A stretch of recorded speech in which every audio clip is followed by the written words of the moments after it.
Hi guys. The purpose of this video is to go over the Unit 1 quiz study guide and make sure you guys are prepared for Monday if you're A day or Tuesday if you are B day. Okay? So let's take a look together. The first 5 questions on the study guide are pure definitions. On the end of course exam, this will probably be assessed more as a multiple choice question. It could also be type in the definition. For your quiz though, what I'm going to do is I'm going to assess it as a matching item. So let's go through these together. So array, as you might remember, is essentially just a line that goes only in one direction. Let me say that one more time. Array is basically a line that only goes forever in one direction. A line segment is also similar to a line, but instead of going on forever, it just stops in both directions. So the definition you guys need to know is the portion of a line between 2 points, the portion of a line between 2 endpoints. Now, an angle, we actually didn't really talk about much, did we? All right, so let's make sure we go over this together. If I actually have 2 rays and they happen to intersect, right? In other words, they share that same common endpoint, they form an angle. So an angle is 2 rays that share a common endpoint. Let me say that one more time. An angle is 2 rays that share a common endpoint, also known as a common vertex. Parallel lines, the important thing for you guys, okay? Yes, it's true they never intersect, but what I'm more concerned with is that they have the same slope, but different y-intercepts. And I'll actually show that in a diagram. This is a little bit more than you guys need to know, all right?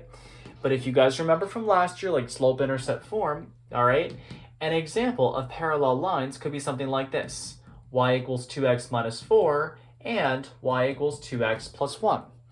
They're parallel because, look, the slopes for both are 2, but the y-intercepts are different. Last but not least, perpendicular lines are characterized by the intersecting at 90-degree angles. Let me actually draw that out for you just in case. Perpendicular lines intersect at 90-degree angles. When we move on to Unit 4, we're going to get a little bit more in depth, okay? As in, we're also going to need to know that they have opposite reciprocal slopes. But for right now, the key phrase I want you guys to look out for perpendicular lines is intersect at 90-degree angles. Okay, so if you can do that, that's about 3/4 of the quiz right there. The harder part comes with the algebra-based problems. So let's take a look together at how to approach these. Okay, so what we're going to do first is we're going to take a look at numbers 6 through 8. Notice, did I give you a diagram? No, I did not, because I'm super sneaky and crafty like that. So if I do that, like I will on the quiz, right? I'm not giving you a diagram on the quiz. Your responsibility is to draw the diagram yourselves. So if I'm dealing with a segment AC and they tell me B is somewhere in between A and C, why don't I just draw that, guys? All right? And it doesn't really matter if it's not drawn too much to scale, but the important part is that you're able to produce a segment, right? And visualize that the letters go in alphabetical order. Now, what do they tell me here? They tell me that AB is 6x plus 2. They also tell me that BC is x minus 8. And for some of you, I'm actually just going to write this as 1x, just in case anybody forgot there's actually an understood 1 there. And then they tell me that the whole thing is 57. Let's take a look. All right, ladies and gentlemen. So with that being said, let's review what the segment addition postulate told us. Yeah, big words, right? But guess what? It's super simple. What that postulate told us is that this small segment right here, segment AB, plus this small segment right here, BC, together makes the whole segment, which in this case is just 57. So with no further ado, what we can do, guys, is we can write an algebraic equation. Bam! Look at that, right? Now, a few of you guys, I know, had some minor hiccups with a couple of our warm-ups when it came to combining like terms. Let's review, okay? So 6x and 1x together make 7x. Watch out with your integers here. I lost 8, but then I gained back 2. So that means in total, I actually lost 6. Let me show that one more time. Think of it as I took out a loan for $8, and then I paid back 2, which means I still owe 6. Add 6 to both sides using the addition property of equality. Divide both sides by 7, and lo and behold, I have x equals 9. Look at that. Now for this problem, I'm actually not done.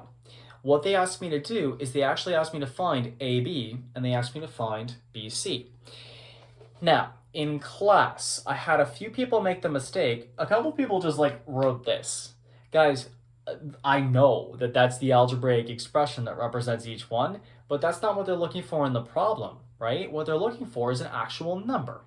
So the method here is to take your value for x and to substitute it back in. Let me say that one more time. The method here is to take your value for x and to substitute it back in.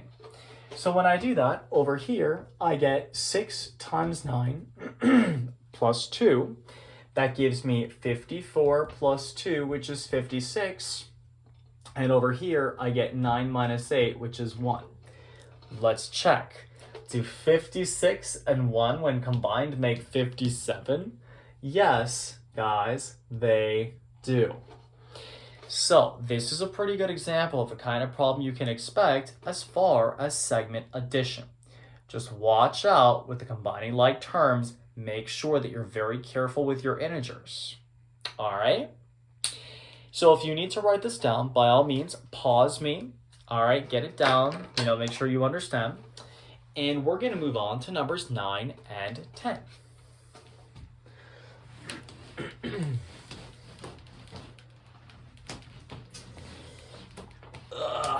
All right, guys. So they tell me that I have a segment. Okay, what's the name of my segment? The name of my segment is XZ. So guess what? I'm going to draw a segment, and I'm going to put X and Z as my endpoints. And they tell me that Y is the midpoint. Okay, now let's think about that for a second. The midpoint. Mid, right? That's kind of like middle. So I'm going to put right in the middle of these two a point called Y. Now, this is important, right? A midpoint is exactly halfway between. In other words, this right here and this right here are exactly the same. So what I'm actually going to do is I'm just going to draw tick marks here. That's going to tell me, that's going to serve as a reminder that those two pieces are the same. Now in the problem, they actually gave me some information. They told me, let's take a look. They told me xy was 3x minus 2. Let's write that in. And they told me that yz was 5x minus 4. All right, guys. So let me ask you this. If these two are the same, what do you think our equation should be? In Algebra 1, what did the same mean? What symbol did we use? We used an equal sign. So in that case, here's our equation. 3x minus 2 equals 5x minus 4. And I can write that equation because these two pieces are the same. Now, let's subtract 3x from both sides. So I get negative 2 equals 2x minus 4. In order to get the constants back on the other side, I am going to add 4 to both sides. And I get 2 equals 2x. Divide both sides by 2. 2 over 2 is 1. Look how nice. Okay, now here's where you got to be careful, okay? So bear with me. The next part of the problem asks you for xz. Where is xz? Oh my gosh, it's like the whole thing, right?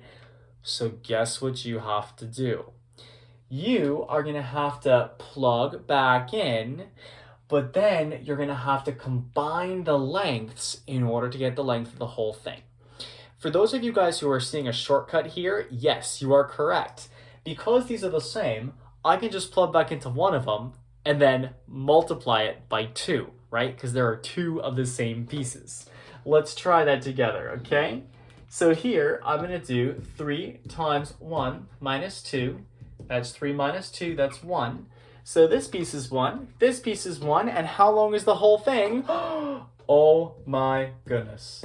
The whole thing would be 2 units.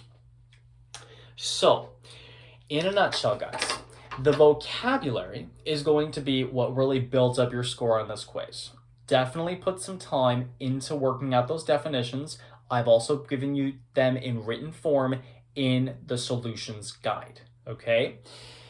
As far as the algebra-based problems, watch out for combining like terms. Definitely make sure that you're doing your integers correctly, but also be aware, I'm a sneaky person, and because I'm sneaky, I may do something like this where I ask you for something you're not expecting. So moral of that story is read the question very, very carefully before submitting. Okay? Hope you enjoyed. Hope this helps. Have a great day, everybody.